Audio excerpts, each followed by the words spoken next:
Israel और Hamas की जंग थमने का नाम नहीं ले रही। हमास की ओर से हमला करने के बाद ये जंग यहां तक पहुंच जाएगी, ये किसी ने सोचा नहीं था। अब इजराइल हर रोज गाजा पर हमले कर रहा है, जिसमें सैकड़ों लोगों की जान चली गई है। तो वहीं यह मुद्दा अब यूएन तक छाया हुआ है। संयुक्त राष्ट्र महासचिव एंटोनियो गुटेरेस के हमास को लेकर दिए बयान पर इजराइल भड़का हुआ नजर आ रहा है। इसी गुस्से में इजराइल ने गुटेरेस को पद से इस्तीफा देने तक को कह दिया है।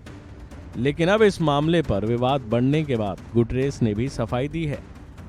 पहले आपको संयुक्त बैठक में क्या हंगामा मचा वो बताते हैं, उसके बाद बताएंगे गाजा के हालात। संयुक्त राष्ट्र में इजराइल, रूस और चीन पर भड़कता नजर आया।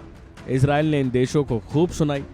हमास द्वारा किए गए हमलों की निंदा करने वाले अमेरिका द्वारा लिखित मसौदा प्रस्ताव को वीटो करने के बाद इजराइल इन दोनों देशों पर बुरी तरह भड़कता हुआ नजर आया। संयुक्त राष्ट्र में इजरायली राजदूत गिलाद एरदान ने रूस और चीन पर निशाना साधते हुए कहा कि अगर आपके यहाँ भी इस तरह का नरसंहार हुआ होता तो आप हमारी तुलना में कहीं ज्यादा ताकत से इसका जवाब देते। यूएन में इजराइल ने कहा कि हम अपने अस्तित्व की लड़ाई लड़ रहे हैं। संयुक्त राष्ट्र महासचिव एंटोनियो गुटेरेस के हमास को लेकर दिए बयान पर इजराइल भड़का हुआ है। इसी गुस्से में इजराइल ने गुटेरेस को पद से इस्तीफा देने तक को कहा। लेकिन इस मामले पर विवाद बढ़ने के बाद गुटेरेस ने भी सफाई दी। गुटेरेस ने कहा कि उनके बयान को गलत संदर्भ में लिया गया है। मेरे कहने का ये मतलब नहीं था कि वो हमास के हमलों को सही ठहरा रहे हैं।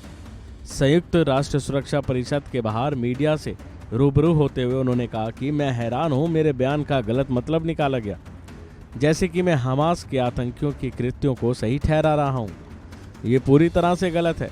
मेरा मानना है कि बातों को सही तरीके से रखना जरूरी था, खासकर पीड़ितों और उनके परिवारों के सम्मान में। तो वहीं बात करें इस जंग के ताज़ा हाल की, तो 19वें दिन इजरायली वायुसेना ने गाजा पट्टी पर फिर हमले किए हैं।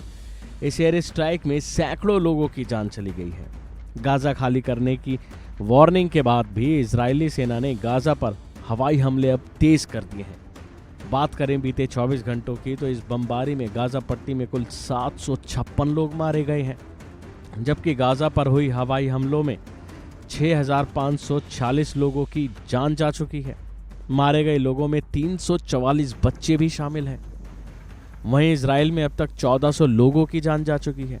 इजराइल हमास युद्ध में अब तक की बात करें तो 7044 लोगों की जान चली गई है और ये जंग अभी भी खत्म होने का नाम नहीं ले रही। अभी के लिए फिलहाल इतना ही। खबरों में बने रहने के लिए देखते रहिए वन इंडिया हिंदी।